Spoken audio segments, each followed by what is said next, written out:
ঠিক আছে, ঠিক আছে।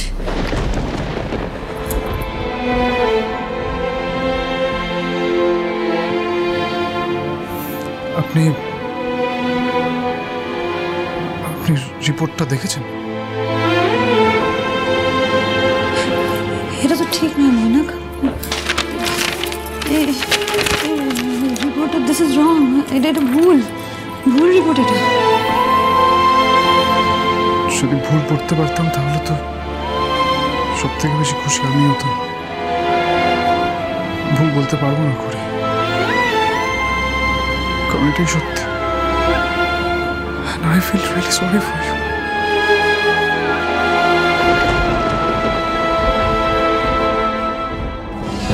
বলতে ভীষণই খারাপ লাগছে ঠিকই, কিন্তু আমি রিপোর্টসে যা দেখলাম তাতে এই মুহূর্তে আপনি প্রেগনেন্ট নন ঠিকই, আর সেই সঙ্গে আপনি কোনোদিনও প্রেগনেন্ট হতেও পারবেন না।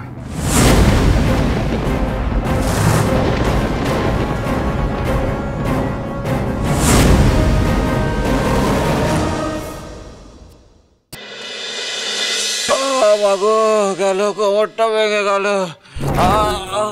একটু উপরে উপরে উপরে, ওই জায়গাটা রাখ, ওই জায়গাটা ডরাচ্ছিস কেন রে? রাখ ওখানে। কোমরটা গেল আমার। ও কি কুক্ষণে সর, নিজের কোমরে কি শেক দেয় তার নেই, ঠিক অন্যের কোমরে দিচ্ছে। আর এই গরম শেক দিয়ে কিছু হবে না, একটু স্প্রে দিয়ে দিই। দাঁড়া আব্রো, আমার কোমরে একটুখানি স্প্রে দিয়ে দে না, খুব লেগেছে রে। একদম না, ভুল করেও না।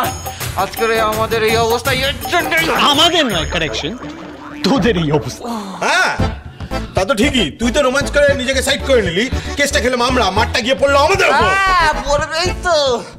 আরে রাউলা, মারটা যে আমাদের খেতে হবে সেটা বুঝতে পারিস তুই? আর ও তো নিপাত ভদ্র ছিল, কেন মার করতে কোনো দোষ নেই। দোষটা আমারও ছিল না।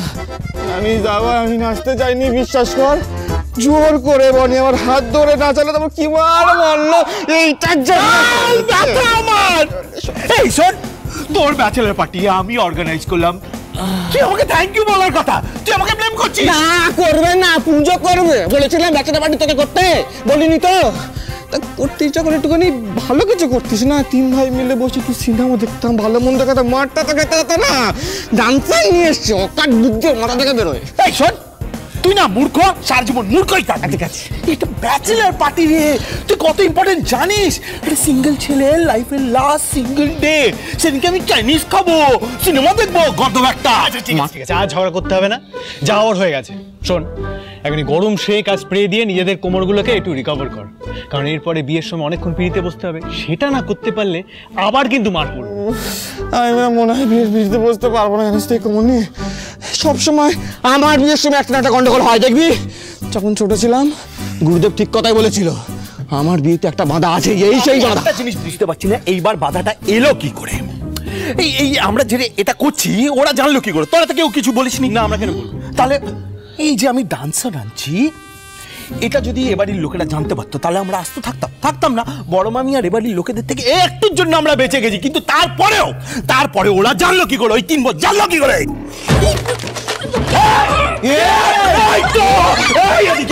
এদিকে আয়, এরা বলেছে, আমি জানি বলেছে।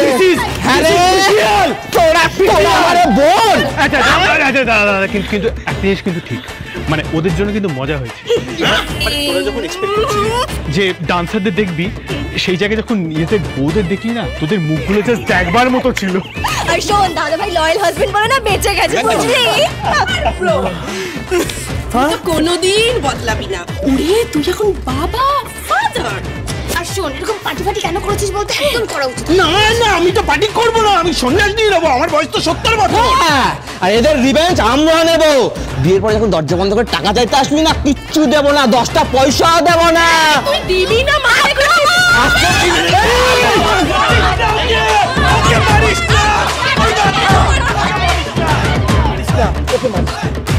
আচ্ছা, তখন হঠাৎ খুড়ি ওইভাবে চলে গেলেন কেন? এতক্ষণ তো রিপোর্টও এসে যাবার কথা, তার মানে আর খানিকক্ষণেরই ব্যাপার। এদিকে কিন্তু আমি অপেক্ষা করে আছি খুড়ি, যে কখন আপনি আমাকে জানাবেন এই ঋদ্ধিমান সিংহ রায় বাবা হতে চলেছে। এটা হতে পারে না, এটা আমি মানি না, কিছুতেই হতো। মৈনাক, এই রিপোর্ট ভুল, এটা আমি মানি না, এটা হতে পারে না। আমি তোমাকে আবার স্যাম্পল দিচ্ছি, তুমি আমার টেস্ট করো, তুমি আবার আমার টেস্ট করাও, অন্য বেটার ল্যাব থেকে টেস্ট করাও। আমি তোমাকে বলছি রিপোর্ট অন্য আসবে। আরে আমি তো ফিল করতে পারবো দিস ইজ রং। রিপোর্টটা ভুল হতে পারে না খুড়ি। কি বলছো? ইম্পসিবল। শহরের বেস্ট ল্যাব থেকে টেস্ট করানো হয়েছে। অ্যাকচুয়ালি আপনার ইউট্রাসে একটা টিউমার আছে, আর তার পজিশনটা এমনভাবে রয়েছে যে অপারেট করলে আপনি কোনোদিনও মা হতে পারবেন না। আর যদি অপারেট না করি? Then it will be a big mistake. যদি অপারেট না করে আপনি প্রেগনেন্ট হন তাহলে আপনার লাইফ রিস্ক হতে পারে, আর সেক্ষেত্রে মা বেবি কাউকেই হয়তো বাঁচানো যাবে না।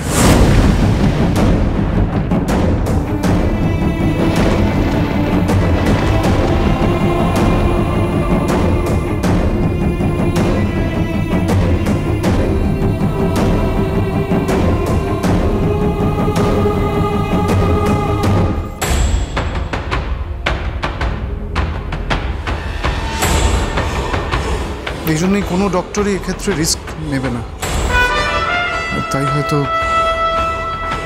আপনার পক্ষে মা হওয়া সম্ভব নয় করে।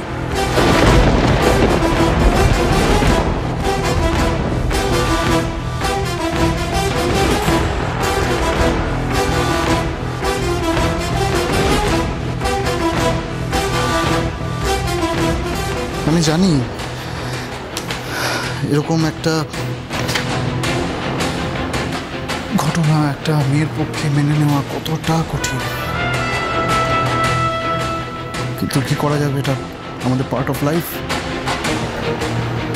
এরকম অনেক ঘটনা ঘটে, অনেক সত্যি ঘটে, যেগুলো আমরা না চাইলেও আমাদের মেনে নিতে হয়। এটাও ধরে নিতে পারি এরকমই একটা সত্যি।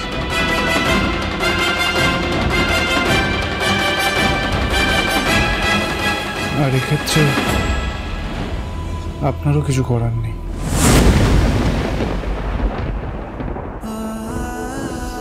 ঋদ্ধি আর খড়ির জীবনটাকে যে সুখ সমৃদ্ধিতে ভরিয়ে দেবে সে হলো ওদের সন্তান। এ বাড়িতে তাহলে নতুন বংশধর আসতে চলেছে বলছেন? বাবা, এই কথা যদি সত্যি হয় তাহলে তোমাদের পরম সৌভাগ্য। একটা কোনো গুড নিউজ আসতে চলেছে, আর সেটা যদি হয় না তাহলে যে আমি আনন্দে মানে কি করবো আমি নিজেই বুঝতে পারছি। ঠিক আছে, ঠিক আছে।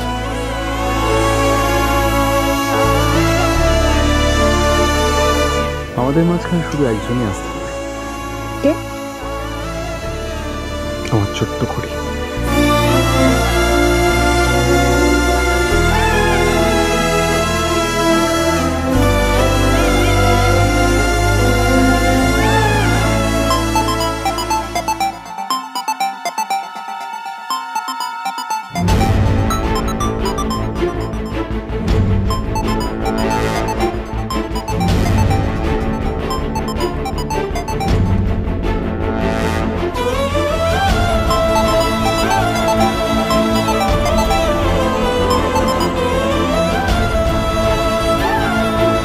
কি হলো, ফোনটা কেটে দিলেন কেন খুড়ি?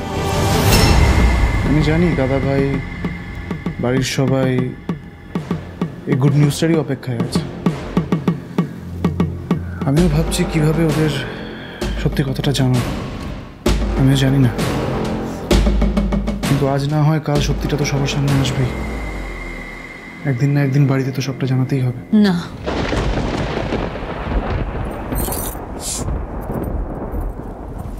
তুমি কাউকে কিছু জানাবে না মৈনাক। বেশ,